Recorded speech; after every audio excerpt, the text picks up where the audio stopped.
ألف لام ميم.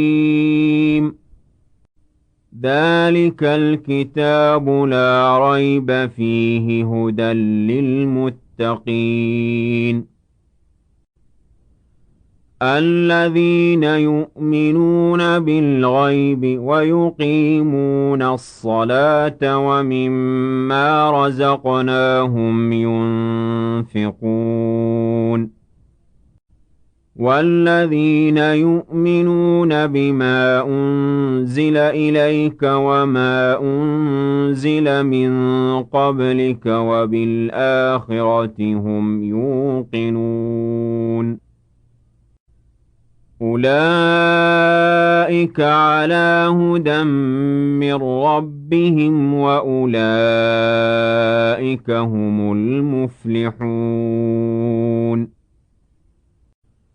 إن الذين كفروا سواء عليهم أأنذرتهم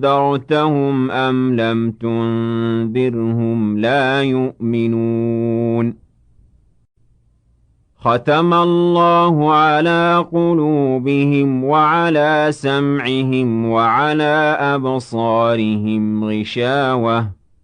ولهم عذاب عظيم